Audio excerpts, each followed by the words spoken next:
நிறுத்தினார். கடந்த ஒரு மாதம் முழுவதும் எங்களுடைய எல்லா காரியத்தையும் ஆண்டவர் எங்களுக்கு ஜெயமாக்கி கொடுத்தார்.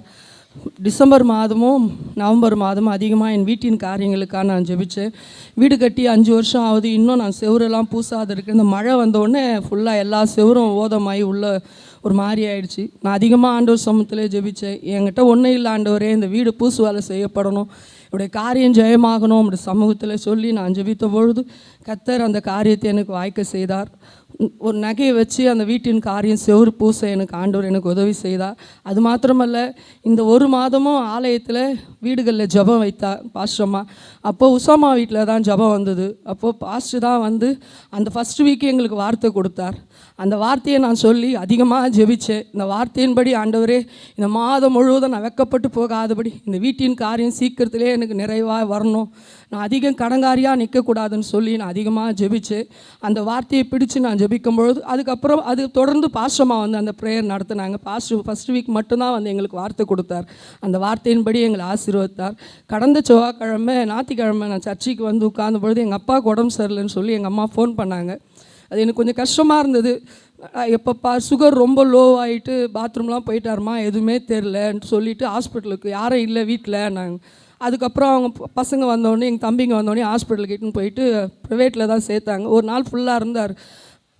கால் ஓட்டை விழுந்தது, யாருமே பார்க்கல. எங்கள் அப்பா காலை ஹாஸ்பிட்டலுக்கு கூட்டின்னு போனாங்க, ஊசி போட்டாங்க, குளுக்கோஸ் ஏற்றுனாங்க. திருப்பி ஞாயிற்றுக்கிழமை நைட்டு நானும் எங்கள் சின்ன பையனை போய் எங்கள் அப்பாவை பார்த்தபோது கஷ்டமாக இருந்தது. எதுவுமே நான் பேசலை, பார்த்துட்டு வந்துட்டு மறுநாள் நான் சொன்னேன்மா நீ கேஎம்சிக்காவது கூட்டின்னு போன்னு சொன்னேன். அதுக்கப்புறம் அவங்க ஹாஸ்பிட்டலுக்கு கூட்டின்னு போனாங்க. எங்கள் தம்பி மனைவிலாம் என்னால் போக முடியல, என்னுடைய சூழ்நிலை அந்த மாதிரி. ஆனாலும் ஆண்டவர் ஹாஸ்பிட்டலுக்கு கூட்டின்னு போனாங்க.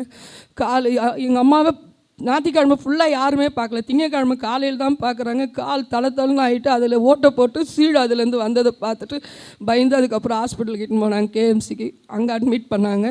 அட்மிட் பண்ணி அந்த காலெல்லாம் க்ளீன் பண்ணிட்டு ஃபோன் பண்ணாங்க, நான் வரேன்னு. அப்புறம் என்னால் போக முடியல, ஒரு நாள் ஃபுல்லாக இருந்தாங்க. அதுக்கப்புறம் நான் போனேன். பாஸ்டம்மா மறுநாள் செவ்வாய்க்கிழமை உசாமா வீட்டில் ஜெபம். அது எனக்கு ரொம்ப கஷ்டமாக இருந்தது.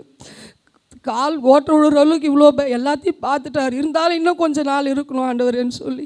ஆனாலும் கர்த்தர் நான் சுயநினைவே இல்லாத ஒரு நாள் ஃபுல்லாக ஹாஸ்பிட்டலில் இருந்தார். மறுநாள் அவங்க அமுச்சிட்டாங்க. கர்த்தர் அந்த செவ்வாய்க்கிழமை என் சபையின் மக்கள் எல்லோரும் ப்ரேயருக்கு வரவங்க எல்லாம் ஜெபம் பண்ணாங்க.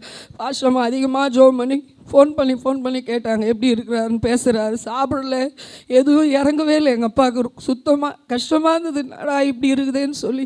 ஆனால் எல்லாருடைய ஜெபத்தை கேட்டு சுகர் அதிகமாக இருந்தால் கூட பரவாயில்ல, அவருக்கு அதிகமாக லோ ஆகிறதுனால நினைவு வரல.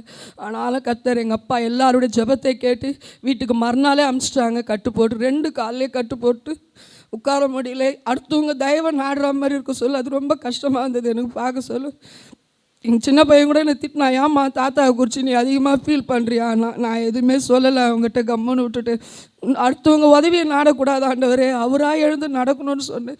அதுக்கப்புறம் எல்லாருடைய ஜெபத்தை கேட்டு ஒரு குச்சி வச்சு நடக்க, அந்த ஒரு கால் கட்டை மட்டும் எங்கள் அம்மா க்ளீன் பண்ணி துடைக்க ஆண்டவர் உதவி செய்தார். இந்த 2 நாளாக அவர் நல்லா சாப்பிட்றாரு. கர்த்தருடைய நாமத்துக்கு ஸ்தோத்திரம். எங்களுக்காக ஜெபிச்சாங்க. இந்த ஒரு மாதம் ஜெபம் விடாத செவ்வாய்க்கிழமை தோறும் ஜெபித்த ஜெபம் என் எல்லைகளுக்குள்ளே ஆண்டவர் பாதுகாப்பு கொடுத்தா. சமாதான கேடுகள் வரும், ஆனாலும் அதுலேயும் நாங்கள் சமாதானமாக நின்று அந்த ஜெபங்களில் பங்கு பெறுவோம். கூடுகையில் எல்லா ஜெபத்திலையும் வியாழக்கிழமை, செவ்வாய்க்கிழமை, புதன்கிழமை ஒரு நாள் கூட நாங்கள் தவறல. லேட்டாக வந்தாலும் உட்காந்து எப்படியாவது ஆண்டவர் சமூகத்தில் உட்காந்து அழுவோம். அந்த அழுகையை கேட்டு ஆண்டவர் எங்கள் மன்றாட்டை கேட்டு போன மாதம் பாஸ்டமாக தான் வாக்குத்தத்தம் கொடுத்தாங்க. அந்த வார்த்தையின்படி எங்கள் மன்றாட்டை அறிந்து எங்கள் காரியத்தை ஜெயமாக்கினா. கர்த்தருடைய பரிசுத்த நாமத்துக்கு ஸ்தோத்திரம்.